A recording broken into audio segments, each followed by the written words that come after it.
everyone, and welcome back to another episode of Always Open. We're so glad you're here. Today on the show, we have two wonderful people and me, Barbara Dunkelman, starting with... Hi, I'm Yssa Badiola. I am a episode director for animation and Rooster Teeth animation. That was harder than it should have been. Yeah, I had to think about it for a hot second. I'm Kerry Shawcross, and I'm showrunner for Ruby, and I guess also an episodic director and writer, but whatever. It's all the same. Hey, everybody. My favorite thing to think about is someone watching this who's just like, I don't know what Ruby is. What's going on? A gem. I watch a bunch of people do good things, and I'm like, yeah, that looks good. Yeah. You go, actually. Yep. Good job. That's pretty much my job at this point. It's a lot of it's Issa's like comes to me like, can I do this? I'm like, yeah, sure. It's true. Yeah, whatever. You guys did a great job. Oh, by thank the way. you. You did too. Before we actually get into Always Open, let's just talk about Ruby for a second. I'm always open. We've talked about Ruby on the show before. Obviously, we had Aaron Zek on, who was voice of Blake Belladonna, and we talked about Bumblebee and everything like that. But Ruby Volume 9, as of the time of recording this, recently wrapped. Volume 9. And it was fucking phenomenal. Thank you. By far my favorite volume. I liked it a lot. Of Ruby. I'm really proud of it. How do you guys feel? Huge accomplishment. Oh. Sad and happy at the same time? Yeah, Shappy. Happy? Hassad. Yeah.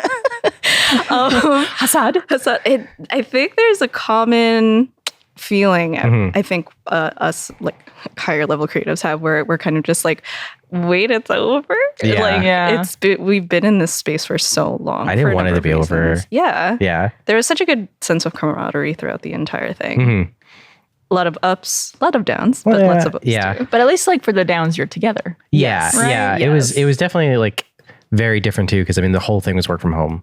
We started going a little bit more here and there for like specific reviews, but it was tough, but at the same time, like we had a lot of fun doing it. I genuinely did not want to finish it, even though we have to at some point. Yeah. Right? Yeah. I feel like it's that way with like any big project you work on that you're like really proud of and really excited to be doing. Or it's like, oh, I can't wait to show this to the world and get it out there. And then once it's done, you're like, already? Well, it's a really similar feeling to me to like, and this is something I think everybody's experience is like when you have that like show that you really like and it's like 6 seasons long and you finally finish binging it and you're like, now what? Yeah. Like there's just that little like strange emptiness inside of you for a second, and then you realize it's a TV show and grass exists and you can move on. But instead, so you're making the thing. What? Yeah. Are these real? I'm gonna pretend they are.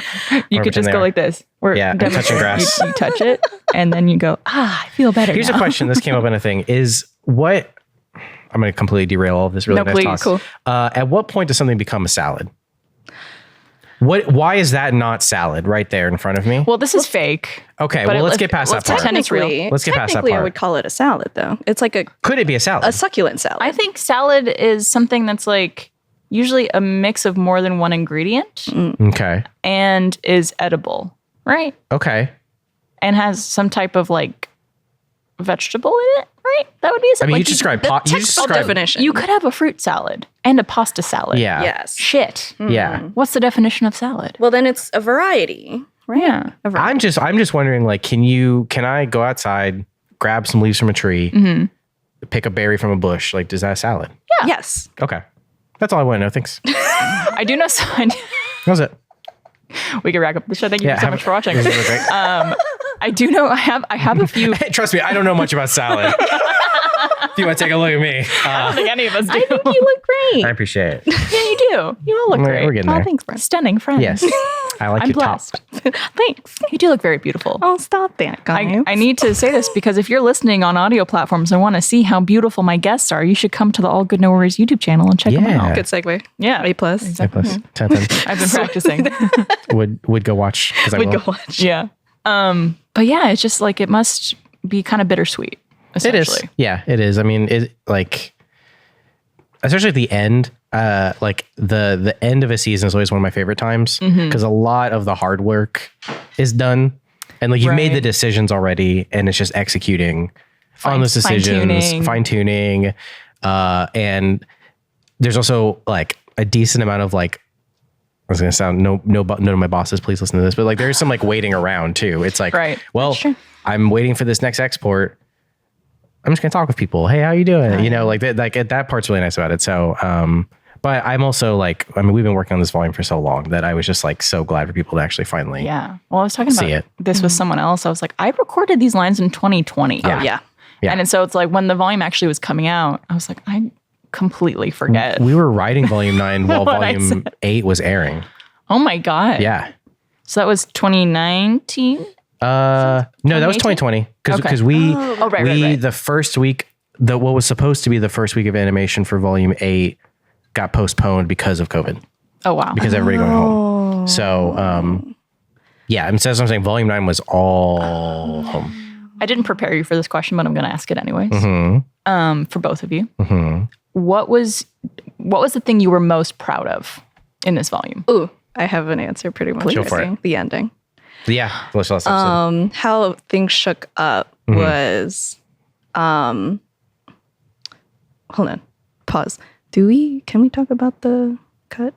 We can allude to it. Okay. Yeah. Yeah. Resume. Yeah. Thank you. How things ended up like working out is I had the what I called the lore episode with the blacksmith and stuff. A good, like, I think a lot of the heart for the final episode that is out now is Dustin's part where he took care of Ruby, like being herself again. Like that looked fucking sick. Sorry, should I curse? Please. Okay, great. Yeah. Thank you. All the fucking curse words on this show. And I guess there are some Ruby spoilers here. It is weird to be talking about Ruby and swearing at the same time. Yeah. It's usually like... We try not to, I fail that all the time. But when I first started planning out for the lore episode and like all the stuff that happened, there were so many instances where from day one, when I got assigned that, I went up to you and went, I have this idea. Can we do it? And one of them being is the music cues. Oh my gosh. And so good. thank you.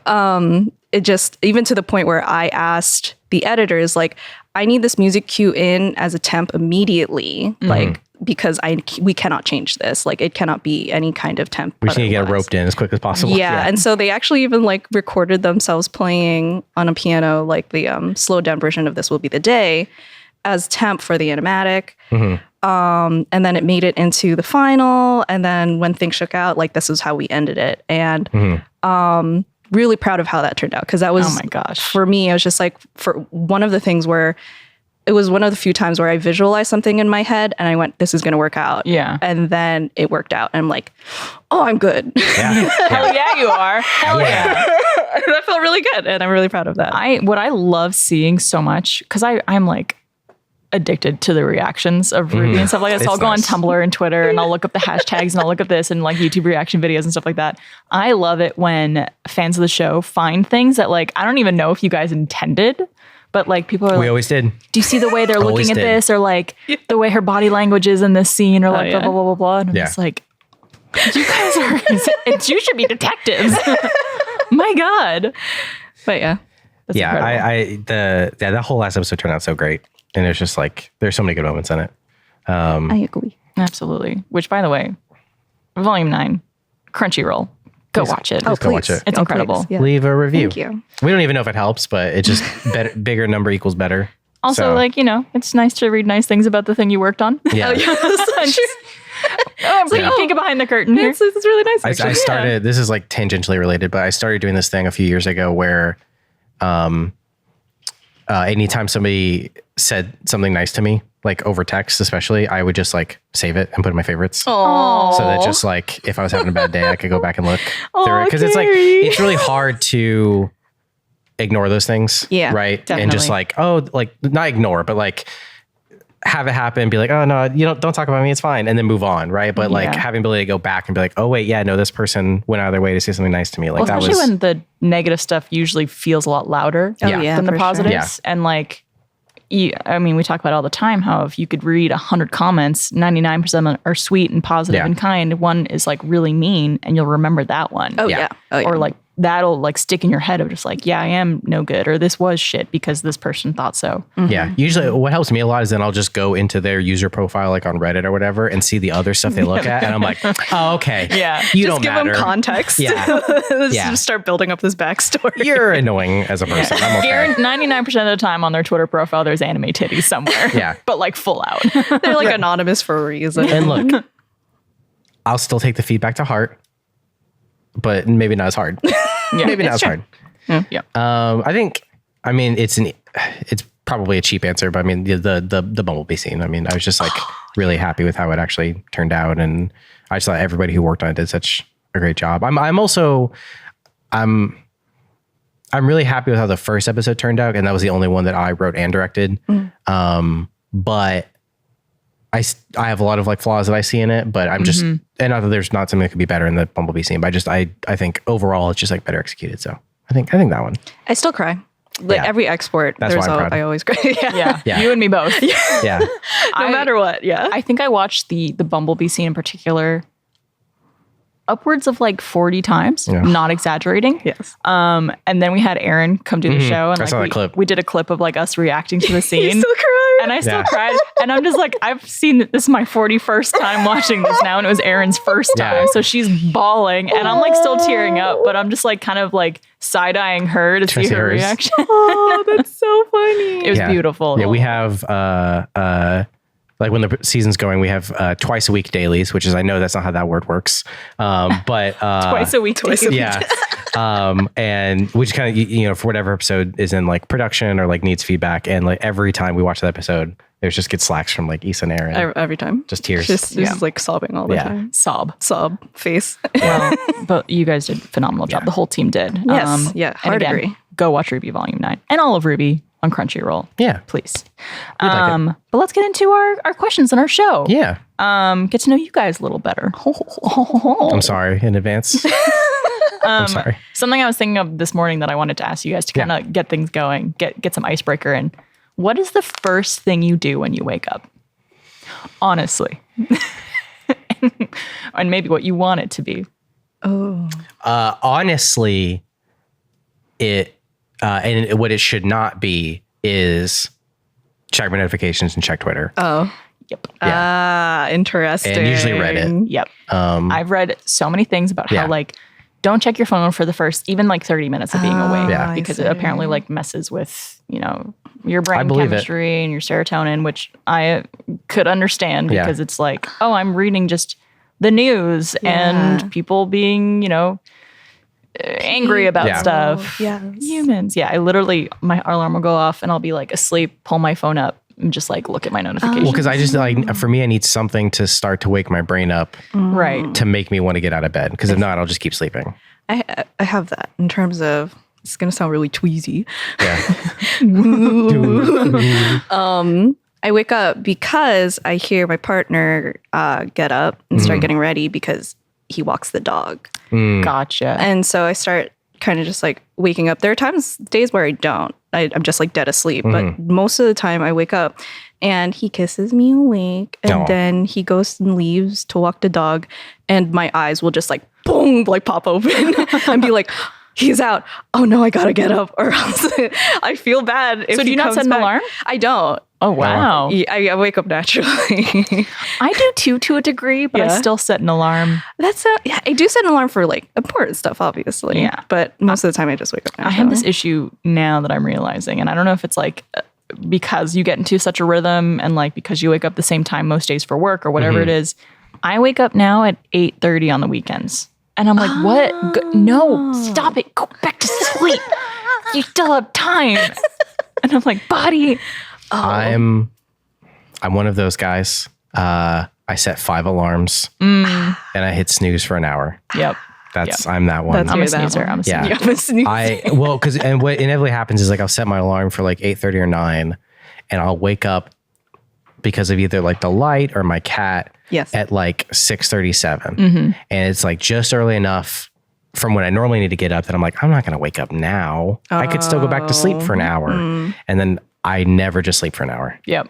I know. Yeah. Gotta train yourself out of that. And I'm just like, if I just got up at 7 or even like 8, I'd be fine. Yeah. But so once your partner walks the dog and you bolt awake, what's the first thing you do? Ooh, I guess I go to the bathroom. No, I do check my phone 100%. I use my phone to wake myself up because I'm only like 20% there really. Yeah. And then I'll use my phone and check my notifications. It's usually just like looking at emails and things like that. Yeah. And seeing who's like sometimes I'll wake up with like a text from Eddie. Yes. At like 8 in the morning. I'm like, Yeah. How have you been? Yeah, how are you doing? And I'm like, oh yeah, he's got kids, right? Okay, Right. yeah, that's what I'm doing. Yeah.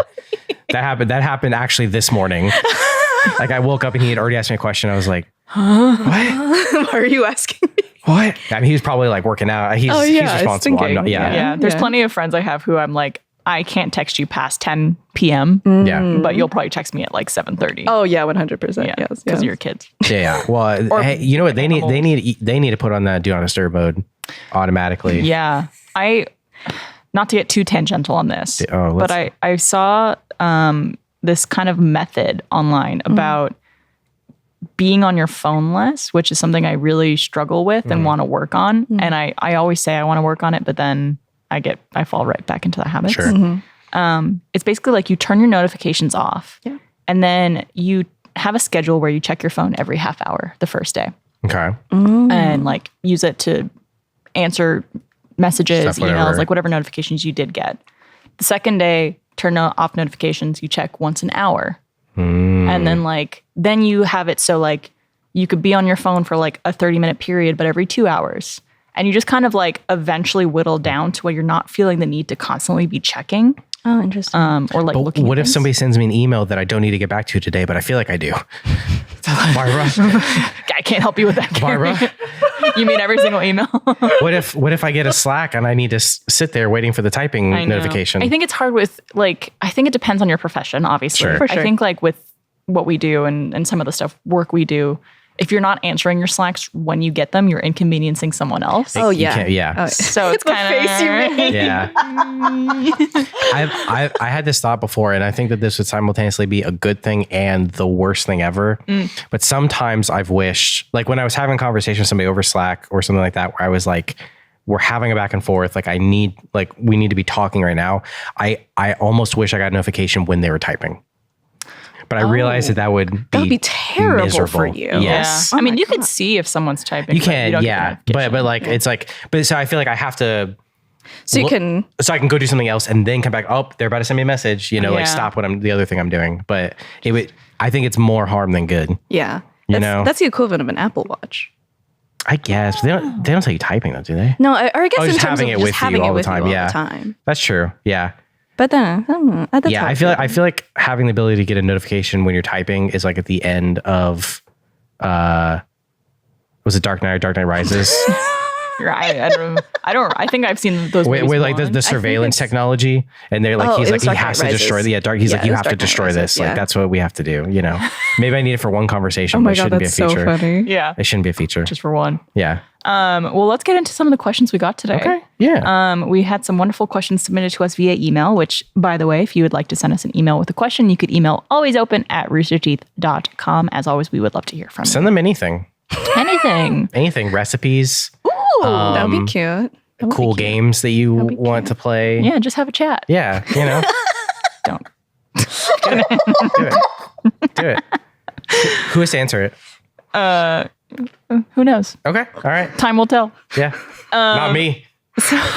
Not me. Carrie will personally answer all your emails. Thank you so much for volunteering. I don't even answer my emails that come to me directly. Oh my God. Actually, fact. I have like just kidding. 2,000 unread emails right now.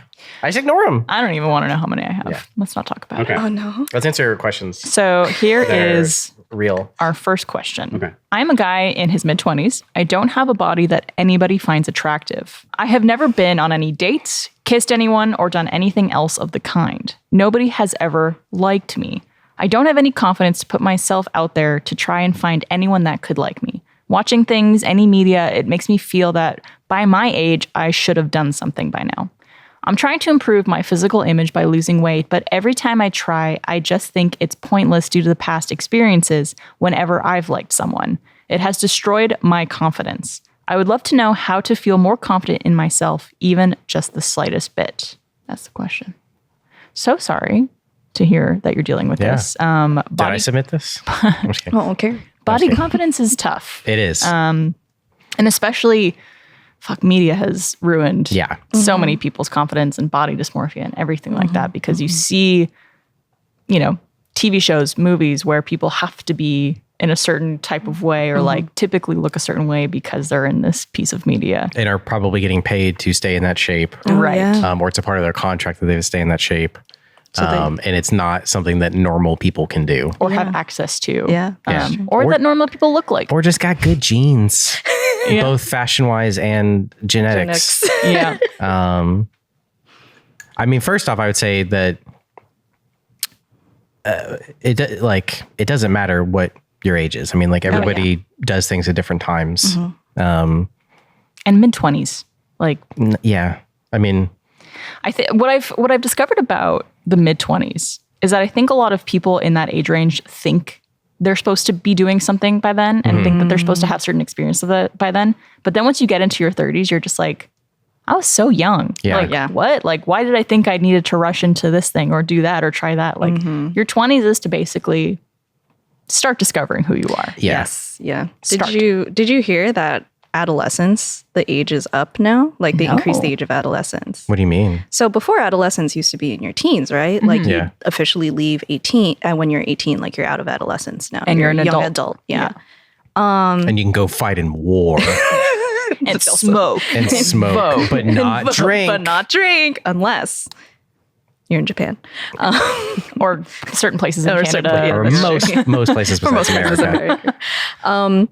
Studies nowadays have actually shown that the brain, like the age of adolescence that your brain is in, brain development is actually much older now. Like it stops when you're 21 now. Wow. Your brain is still growing when you're 21 or like still developing. So something to think about. I think my brain is still developing and I'm almost 34.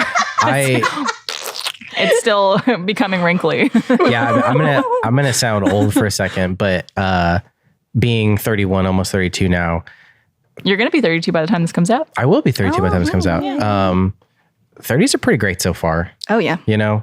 I mean, yes, when I stand up, I go, ugh, every time, right? Yeah. But there's some downsides. You just like, I don't know. There's something about having a decade under your belt, you know, as a quote unquote adult, that I, at least for me personally, like I feel like I'm more confident every day. Yeah. You know? And I will say too, and I'm not trying to put myself down. I'm just trying to say like, I also don't have what you would consider like a great physique. But I'm currently in a long-term relationship. You know, I mean, like you don't need to have a six pack to be in a relationship. You just have to find the right person. And that's hard. I think it also comes hard, with, I want to be clear. And obviously this is easier said than done. Sure. But just accepting yourself. Yeah. Which it seems like the person who wrote in is having difficulty with that. And it's understandable, you know, when you don't feel happy with yourself physically, that kind of leaks into other parts of your life. It does. And kind of floods your mindset and everything like that has to do with confidence. You know, my recommendation in this kind of situation is start small and start slow. Even if it's just like taking a walk every day. Just some type of like place to move your body, get your mindset right. Because also like, while you might not be confident in your body, your mental health has so much to do with confidence too. And there's plenty of people out there who don't have the quote unquote like standard Hollywood body. Yeah. Dad bods are in. It's true. They're totally in. Dad bods are in. They're confident because, you know, they've worked on their mental health and other things in that nature.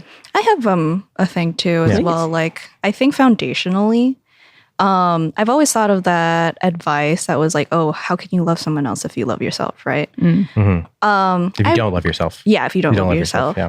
I actually would like to challenge that. I think what really should kind of be the underlying foundation for everyone's mental thoughts about accepting yourself is everyone is worthy of love. 100%. That means including yourself.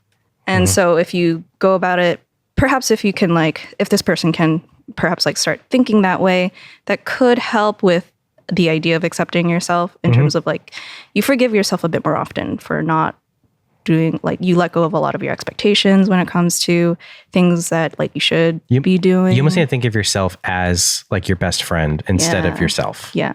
Because it's like, would you be that mean to your best friend? Right.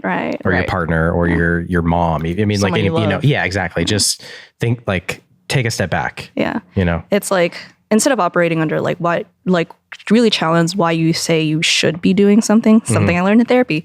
Well, like, what's the should? We love therapy. It's like, why are you saying should? What is the expectation there? Why do you think you should do that? I once heard this thing that I will never forget, where should is could covered in shame. Yeah. And so it's like, I could go to the gym. I could eat a healthy meal. Yes. Not I should, because when you say should, it makes you feel ashamed of yourself for not doing it. Yeah. Or for not following through on things you want to do, or things that you think might improve your physical health, mental health, like whatever it is. And then maybe you decide you could go to the gym, but you don't want to today. Or like you're not in the right headspace for it. Yeah, or and that's you're okay just too. not feeling up to it, which again, totally okay.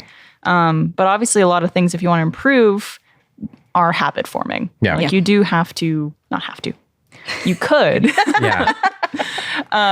do things that help you just form habits. Something that becomes just a regular part of your day, of your life, of your week, whatever it is. But also like consistency doesn't have to be like something you do every day. It could be something like, I would like to try going to the gym once a week. Yeah. Or I would like to, eat out a little less. It doesn't have to be the biggest, most unattainable type things right up front. No, just having those little wins are good. You know, not going to get political here, but I feel like this is a safe place to say this. I don't like Jordan Peterson. The like one piece of advice I think he's ever given that I think is good is like, make your bed every day. Yeah. I think that can help a lot. You don't have to, but if you're trying to find those wins, don't listen to literally anything else he says. But make your bed. At all. You should just quote Kerry and not Jordan. Make your bed every day. It'll make you feel just a little bit better, and just make you feel like you did something. That's good. Kerry Shawcross 2022. But also like even 2023. Oh gosh. Yeah, it is 2023. Hey, halfway through 2020. But yeah, I think that's honestly like a good point. Like this question essentially covers how do you feel confident in yourself, even just a little bit. And I think it's just doing things that just, I don't know, better your quality of life, even just a little bit, that are easy to attain. Because again, self-love is something that like really takes a lot of time and a lot of work. Obviously therapy is something that I would always recommend. I have one more. Yeah, go ahead. Please. Random tangent, but leading up to it, I took an art mentorship for the past 12 weeks. I came out of it feeling more confident. Feels great. It was basically art therapy. Something that my mentor told me was something we kind of talked about was like, why is a blank canvas so scary? Why is it so intimidating? And something that she said that she heard from Terry Crews, which she told me, which was like, someone asked him like, how do you just go to the gym every day? Like, how can I feel like I can't do that? Yeah. What is my problem? How can you do that? And he's just like, to be honest, you make wherever you go, like your home, wherever you want to do stuff. When people go to the gym, they feel like they just are there to accomplish something. Right. And then if you go there and you don't accomplish it, you feel so shitty. So where do you feel comfortable? Well, you feel comfortable at home. Make it at home. Sometimes he'll just go to the gym just to read. Yeah. And so that's how he's made himself comfortable in the gym, because he just goes there, once again, out of habit. And then when he goes there, sometimes he'll be like, I want to accomplish something today. So then I'll do it. And then other days he'll be like, you know what? I'm here. I'm just going to read. Yeah. And then, but I still came here. Yeah. But I still came here. And it formed that habit, helped form that habit. Exactly. I mean, hell, if you go to the gym and just say, I'm going to walk on the treadmill for 20 minutes, you'll probably end up doing more. Yeah. You're already there. Yeah, you're already, You just feel good. Give yourself easily accomplishable tasks. Yeah. That eventually you could build up from. But there was actually very similarly, this girl I follow, she had this method where she was explaining how she formed the habit of going to the gym often, where she was like, I just started going to the gym. I would get my clothes on, I would drive to the gym, and sometimes I would just sit in my car on my phone for like 20 minutes and then drive back home. Wow. And like, I just started doing that of like, I'm just going to drive to the gym. I don't have to go in. I don't have to do this. I'm just going to get in the habit of going there. Prove to myself that I can do it. Yeah. And then like, eventually she worked up to it. So she would walk on the treadmill for a couple minutes every day, or like she would go there and like maybe do some curls and then like go back home, and then eventually it became just habit. Hang out with Terry Crews. Yeah. Go read your book in the locker room. Yeah. I think that's great advice. Yeah. Thanks, Terry Crews. I would say Quote too, Terry Crews. We'll credit him on the show. besides just some of the body confidence stuff, I mean, I would also say too, like, and I know again, this is easier said than done, but trying to find a hobby that has maybe a reason to go out and see other people can be good too. Just to like, broaden your group. Yeah. And like broaden your friend group a little bit, or just have a reason to meet new people. And I think too that, there's something to be said about having a hobby that you care about a lot can make you feel more confident. And, if you end up being one of the better ones at it, then, you'll feel a little bit better and maybe meet someone while you're there. Who knows? Yeah. It's true. Absolutely. Great advice. And maybe that hobby is, what do they call it? Rip and iron. I don't know what another word. Pump and iron? Yeah, I guess. Rip and iron. Hey, rip and iron sounds way cooler That's than what pumping happens iron. when you go to the gym, you lift so heavily that you fart. Rip and iron. They're going to say you rip the muscles off your bones because it's so strong. That's what I do. I have seen people do that before, and it's not pleasant. That's me. I'm too. That's why I don't go to the gym. Is I'm afraid of my own strength. Yeah. Afraid of ripping iron. Yeah, I'm afraid of ripping my iron. I need more iron so that I don't rip it. Well, that's our or advice. You could do Beyblades and rip it. That was our slogan, right? Technically, this could Rip be made of iron. Was it Rip It? I don't remember. I do remember Beyblades, though. They were little like kind of tops that had the... Yeah. Is it Rip It? They were attack dreidels. Yes, exactly. What was Beyblades? Let it rip. It's let it rip. Let it. I see. I was pretty close. Rip it. Let it rip. Well, that's our advice for this question. Is let it rip. Get into Beyblades. Yes. Go get into competitive Beyblades and find her. Or him. I don't know. It's true.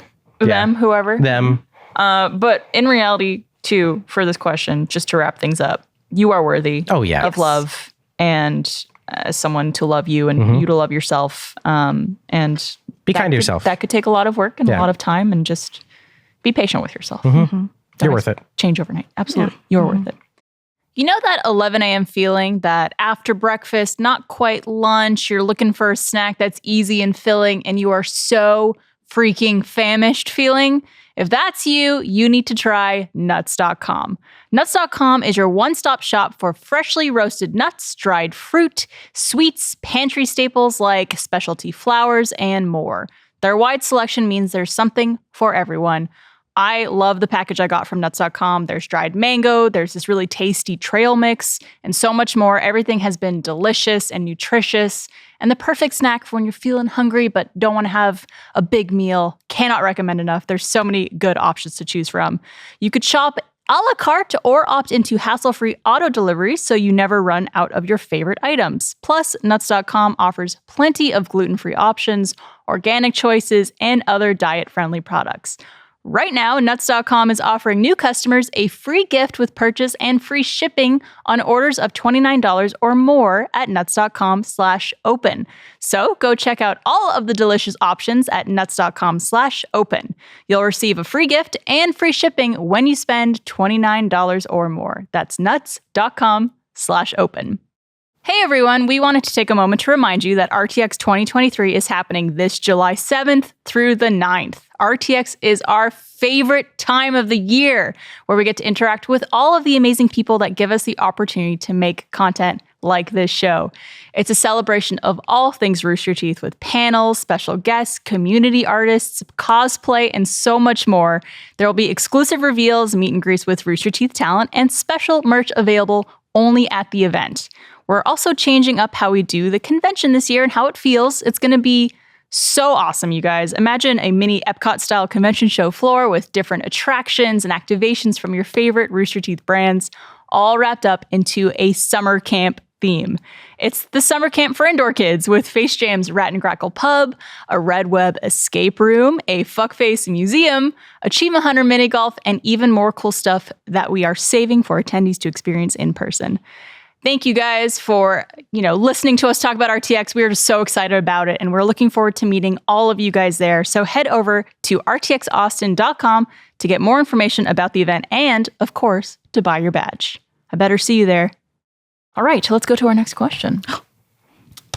This comes from Anonymous. as they all do. I just want y'all to know now that I'm going to try and answer this question with Beyblades. Let's see what happens. Can you talk about some of the challenges of long-term relationships? I find that a lot of people in their formative years see couples in very long-lasting relationships and think they happen effortlessly, especially when viewed through the veneer of social media. My wife and I have been together longer than anyone else in both of our friend groups combined, and often we find it hard to explain to them that it could be both effortless and take maintenance to keep a strong, fulfilled relationship.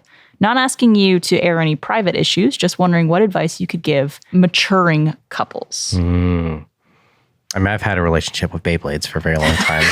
There it is. I've been letting the iron rip. Rip it. Hey, relationships are really fucking hard. Even the easy ones. If I ever hear of, you know, and I'm sure there are some out there, but anytime I hear of a couple that like they never fight and they say that they're perfect for each other and that they have no issues, I'm like, nah, something's wrong. I don't believe you. I don't believe you. Just kidding, Barbara. No, well, here's the thing. Like, I talk about my relationship a lot. Sure. Very public about how, like, a week into dating Trevor, I knew he was my soulmate. Like, immediately, like, we are on the same page about the really important things. And whenever we do have disagreements, I wouldn't call them fights. We've never actually, like, fought. Yeah. Because you don't need to. The really healthy thing about our relationship is when something bothers us, we immediately talk about it. You don't let it fester. Yes. Or you don't create that animosity between each other of being like, oh, well, you said this way and it like sounded like you were annoyed with me and blah, blah, blah, blah, blah. Yeah. Like we just talk about that immediately. But that takes work. It does. Yeah. And that takes a lot of communication and being very vulnerable with someone and very open with someone, which a lot of people struggle with.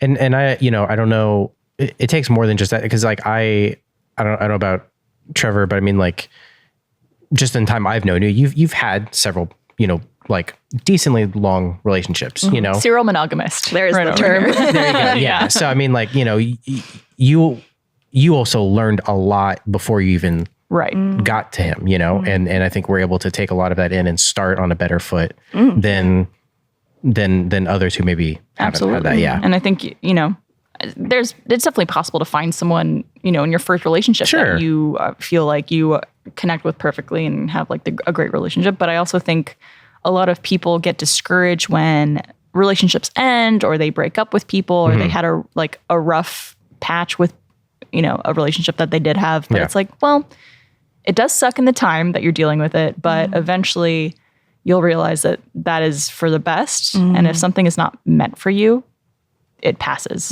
And it should pass. And the fact that like it's not lasting, it's not going on anymore is probably for the best in the long run. You just don't see it right now. But, yeah. I get that. I've never done long distance. No? Were we saying long distance or long term? Was it long term? But long distance does suck. That's a big one. Yeah. I was going to be like Erin. Erin's queen of long distance. Erin Wynn, I mean. But long term. Yeah. No, same hat with you, Barbara. Yeah. If not a serial monogamist, but it was almost kind of like a series of, I think, like failures for me where I kind of realized where my shortcomings were. When I came to like looking and seeking like partners. And then when it finally kind of came around to meeting my partner and like thinking to myself like, oh, I'd like to pursue them. It really, what's the It was term? weird. She asked me to follow around with a boombox with the Jaws theme. Yeah, 100%. Best wingman. Or worse, depending on what you're thinking. And then she's like, hey, can you give us a moment? I was like, okay, yeah, fine. It's ruining the romance. It took like it was 9 years worth of like me kind of just realizing like what I'm doing wrong with myself almost, or what I felt like I was doing wrong and pursuing others. And then finally when it kind of came around to this one, it clicked for both of us. Like both of us weren't in relationships for a while until we both decided to kind of like say yes essentially to each other. Yeah. And every time we kind of hit a rough patch, it was it was, how do I put it? I feel like if I say a concentrated effort, it sounds negative, but it was actually a choice for us to like, I think I have a story where it kind of physically manifests that way. Like, I think something happened. He couldn't pick me up from the airport. He was a little too hungover. I was a little upset about it. Yeah. He got his friend to pick me up at least. So I was like, I can't be mad, too mad. But like whenever I came to see him, he very obviously felt really bad. Yeah. And so I think it was like kind of 20 minutes of me like hanging around really silently. And then I turned to him, I went, I don't want to be mad at you. So we're just going to sit and talk about this. Yeah. And what we're going to do for next time. And I think that's essentially like long-term relationship is almost like contractual. Yeah. Like you have to talk about it. There's some really unromantic kind of aspects to it that are just kind of the reality of the situation. It's communication. Yes. Yeah. Like really it's communication. And I think, sometimes like in questions like this where some relationships are very easy, don't take a lot of work. I think people who are like, relationships are work. I think the more appropriate term for that is effort. Sure. So it's not necessarily work, but it's putting in the effort to acknowledge when someone does something for you, or like also putting in the effort to make sure that their needs are met, or that you're doing things for them and giving them what they need. And I think part of it too, and this is something that I've been just thinking about for myself personally a lot lately, is like, realizing that, there might be just because somebody is not acting the way that you maybe want them to in that situation or something like that, doesn't mean that they're wrong, and doesn't mean that you're wrong for wanting it. Right. Either. It's about finding the compromise of, are they, can they understand where you're coming from and shifting a little bit? Can you understand where they're coming from and shift a little bit and find that middle ground where everybody's happy? And it is hard, and it isn't a very adult thing to do though. But I feel like a lot of times people are like, oh, well, this person doesn't like this, so I'm out. And it's like, well, no, that's not what it needs to be. It's compromise. It's compromise. You can find a middle ground. Yeah. And you're going to be a lot happier when you can do that. Yeah. Right. Yeah. But also, I think that, and I've mentioned this before about like true intimacy is feeling like you could be yourself around someone and not be judged or anything like that, which I think is so important in a relationship. But I think another thing that's very important is to feel safe enough and comfortable enough to speak up when things are not comfortable for you, and not having fear of repercussion or like someone getting angry at you or exploding. And I think like if you're in a situation where you're scared to say something or like have to walk on eggshells around someone, that to me is signs of like potentially unhealthy relationships. And maybe it's not like the person is necessarily a toxic person. It's just like they don't have the proper reaction for the type of communication style you have. Well, and also, I mean, at a certain point, and this is kind of what I was getting at with what I was just mentioning, the relationships you had before Trevor. At a certain point, you have to learn how to do that stuff. Yeah. And one way you learn to do it is looking back on a relationship that's ended. And one way you learn to do that is evolving and growing with your current partner, and they're both valid, but it might mean that it's at first you have a bad reaction to something, and then you realize like, wait, I'm not giving them space to speak. I need to change the way I am, like you can, but also you need to actually be able to talk about that and be open to, always open to adapting to your partner, Right. Yes. The question here too mentions maintenance, which I think is an interesting way of looking at it too, especially like not to get too deep into the details of y'all's relationship, but they are long-term relationships. I think also, especially at the age we're at, where, the people we're with, or if we're in long-term relationships right now, it could potentially turn into, a partnership, marriage, whatever is down the line. We got to maintain, got to get our oil changes. We got air filters changed, I think there's this idea that's very common of like getting very comfortable. Yes. Almost too comfortable, where it's like you don't necessarily put in the same effort into a relationship that you once did when you were first dating or when you were younger, or whatever it is. And I do think that's important. Have date nights, do things for each other, surprise each other, do things just because. Whether that's like getting someone flowers or being like, hey, I planned a dinner for us. I booked us some reservations somewhere. Or like, hey, like let's go to the park today. Just like doing stuff with each other so it doesn't feel like you just get home from work and you're home and then you go to bed. Yeah. Even if that's the easy thing and maybe the thing you both want to do. Which me and Trevor, 100%. Yeah. That's like, and we've had so many talks about this of just like both of us being like so content just getting home and ordering dinner or making dinner and watching a movie and like going to bed and being on our phones or whatever. Yeah. But it's and maybe that's what you do 4 nights out of the week, 5 nights out of the week. But like 2 other nights. Take some time to do some other stuff. And both of us have talked about like, we both recognize that we're not doing this and we probably shouldn't be doing this. Yeah. There's something I saw, like a piece of advice on Twitter thread. I forget where. It was one of those probably under like straight people things, which made me laugh. But it was someone who's like, this saved my like marriage. And it was like 4 acts that you do with your partner. I think it was like every day. I don't know if it was every day, every week, but it's like, one, say something that you're thankful of for each other, like what they did, like acknowledge that they were present in your day, essentially. Even if you're mad at each other, you can even be as petty as like, thanks for washing the dishes, or like, you know, and by the way, thanks. I guess. Like 2, like touch each other, as in like not sexually, but like acknowledge that you guys are in your presence.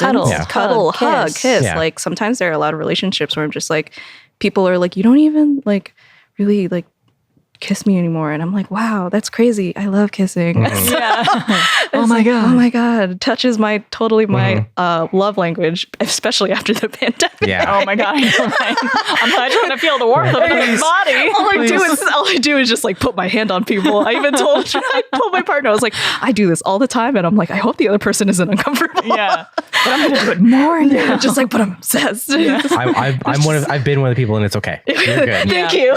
See right here. Yeah. Touch each other, like acknowledging each other's presence. You guys are present.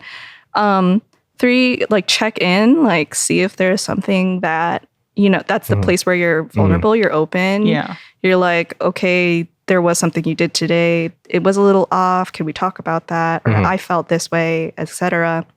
And then I think one of the last things, actually, if anything, check-in was probably last. One of the other things out of the 4 they said was talk about something new you learned that day. Just something that is introductory, that seems new, or something that is like you can introduce as a new topic. Yeah. That way, it's not that you're running out of things to talk about. It's just you're actually bringing something to the table. Expanding just like, each other's horizons. Yeah. Together. Like, I learned about this. Happens a lot. It's just funny for me anyway, because I showed it to my partner and he went, hey, we already do this. Exactly. We do all 4 of these. So I thought that was really nice. Good. Yeah. Those are good. I think it's one of those things that it probably am doing a lot of that. Yes. But there might be days I'm not. So it's like to think about it and be conscious about it. I think that is a big part of it too, just being conscious right. in general, you know. Like be there. To the point it becomes habit. Yeah. I remember, once again, I know. I don't remember. Full circle. I think one of the Beyblades.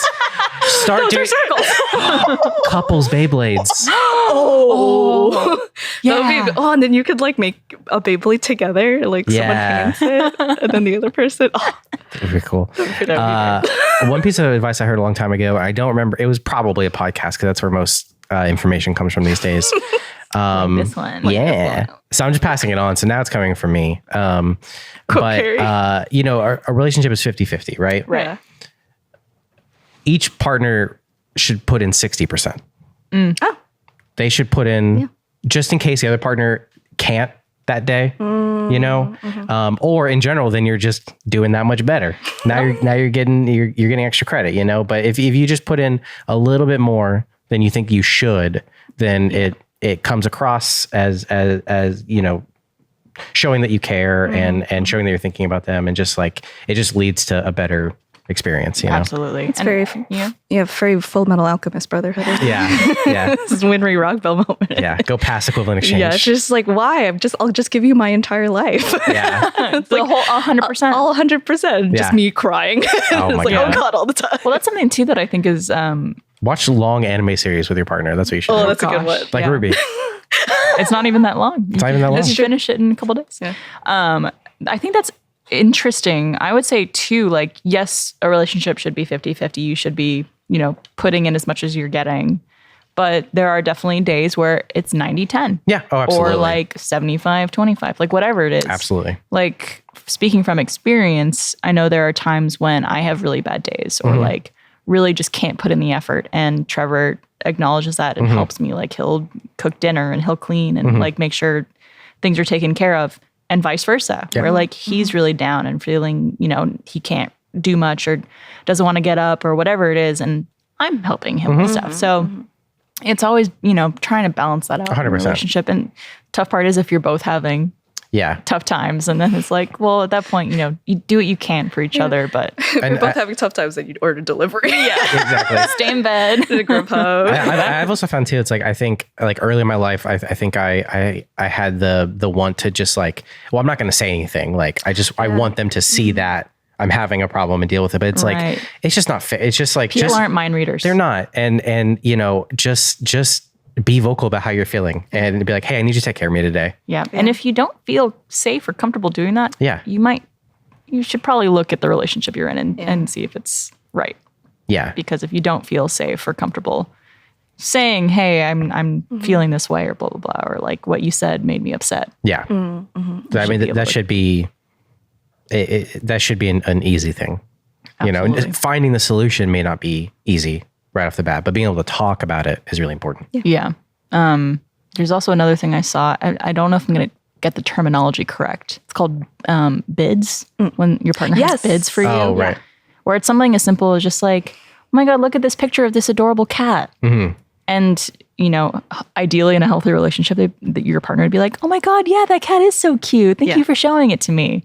But there's obviously partnerships where it's just like, I don't care. Like, put on, okay, whatever. Yeah. Mm-hmm. And it's little things that your partner does where they're excited about something or interested in something that you don't even have to have interest in it or care about it. But just showing that you care what they're interested in or excited about, even in tiny little ways, goes so far. Mm-hmm. Just giving the time of day and just, the attention. Yeah, I mean, you don't have to be as excited if you're not. You don't have to lie and fake excited, right? But just taking the time to acknowledge, or saying like, I also think it's also very valid to say, hey, I want to take a look at this, but I can't right now. Oh yeah, right. Can you show it to me a little bit later? Because I want to be invested in this thing, but I can't pause my game. Mm-hmm. Right, I'm gaming. I'm gaming, babe. Yeah, but I'll look in a second. I promise, or whatever it is. Put it in front of my face. Which is, I do that to Trevor sometimes if he's in the middle of a game. I'm just like, I saw the cutest TikTok. Could I show it to you? And he goes, yeah. I'm just like, he's like, oh, I'm in the middle of a fight scene. Hold on. And I'll just like hold it up here and he'll like look at, and he's like, oh my God, that is so cute. That's great. That's great. Yeah. I love it. I love it. But it's just like, he cares. Acknowledging. Yeah. You don't even funny. It takes so little effort to do. Yeah. To show that you care about something. Like Trevor's into so much stuff that I can't even wrap my head around. Like whether it be finance stuff or space stuff, where he'll just be explaining something that he finds really cool. And I'll just be like, wow, that's crazy. Like trying to like understand it, but like you still want to care because this person cares about it and you care about them. This is barely really the question at this point, but something my partner and I do, because we're both on TikTok a lot, and we send each other a lot of TikToks, but we're also bad about looking at the ones that we sent because we're too busy finding new ones to send to each other. Do you have a time at night? So, yep. So a lot of times, like at night, we'll just be like, all right, let's go through them all. And because that's like the best part is like seeing their reaction. Right. Oh, that's really cute though. That's a really cute routine that you guys. Yeah, it's fun. It's just you should do it. It's fun. Yeah. I'm so afraid of TikTok. Oh, yeah. What the other person's algorithm? No, looks just like? TikTok. Oh, I mean that's fair. Yeah. Instagram Reels. I need to admit to you something, Kerry. Yeah. We have group chats with their friends. You guys always send TikToks. Yeah. I don't watch them. That's fair. If you don't have TikTok, you can't, right? Because unless it's practically the actual link. Yeah. Oh, I send them. I send her links. I'm learning a lot right now. Yeah. Yeah. We need to have a talk about this later. No! Yeah. They're so good though. Yeah. Honestly, I think like 90% of the conversation between me and Trevor is a photo of something cute or a cute video going, this is you. This is me. Oh my God. This is us. No, and the other person just looks and goes. There was a good thing on Reddit because my partner loves Simpsons. There was one that was just like my partner who is really talented, successful, and doing everything and all by herself, and it's so cute. And it's like a picture of Lisa when she's president, and then the next one is me, and it's what's his name, the nerdy one, going Milhouse. Yeah, he's like, all I can give you is my love. Us. And he just sends it to me. Yeah. And I'm like, stop. You send it back to him. It's like, no, stop, it's me. Trevor and I have this game that we love to play where we'll send a cute picture or video of like a puppy or kitten or like animal, duck, whatever it is, and be like, what's his name? And it's like, his name? Flippers. Like, we just go back and forth naming cute animals. Something I saw my brother and his partner for a long time do is there's one habit they did. I don't know if they do this anymore, where eventually they'll just be in their own room and start talking, and they're like, all right, Jen, we're at the scene of the crime. How do you feel about it? they'll just put up like pretend microphones to each other, and they'll lean into it and be like, "Oh well, what do you think? It's a rainy day right now." I was really shocked when it happened, but it didn't surprise me one bit. Thank you so much, Kerry, for your input on that. I like the thing where you take the microphone away too quickly. And they're like, "Oh, I'm not done." Well, wonderful question. Wonderful answers. Thank you. Thank you guys so much for being here today, Kerry and Yssa. Happy to. Thanks for having anything you guys want to plug before we end the show? Any social media where people could find you? Any projects you're working on? Oh, cool. Well, watch Ruby. Go watch Ruby on Crunchyroll, please. Yay, it's all out now. And it's all there. So you can start from the beginning. And there's a Justice League X Ruby Superheroes and Huntsman Part 1. Available on, it's a movie, and you can buy the Blu-ray or you can rent it digitally. Go check it out. Yeah. And maybe give that a review too. Only if you like it though. I'm not asking you to lie. I'm just asking you to omit the review if you didn't like it. That's a good way around it. Well, thank you guys for joining us today. Thanks for having us. Let's do it again. Getting to chat with you. Absolutely. Anytime. And we'll have a Beyblades tournament. Oh yeah. Couples Beyblades. If you have any Beyblades. If you have any Beyblade questions that you want to submit to alwaysopen@roosterteeth.com, we'll be back on and answer them. Yeah. I'll make one and then I'll ask you guys to name it. Oh, name a Beyblade? What's his name? His name? Spinners. Iron Ripper. Iron Ripper. That would be the name of your Beyblade. Yeah. Awesome. Well, thank you guys so much. Thank you for watching the episode. We appreciate you guys being here. Make sure you're subscribed to the All Good No Worries channel, and we will see you next week. Goodbye. Bye. Watch my TikToks.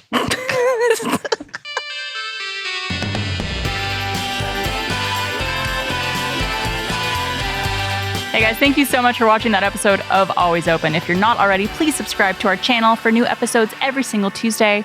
And also check out our other shows we have on this channel every Thursday, including Let's Blend, a show where two people do their makeup together, and it's wonderful and wholesome and so chill. So go check that out if you need a recommendation. Go check out all the shows.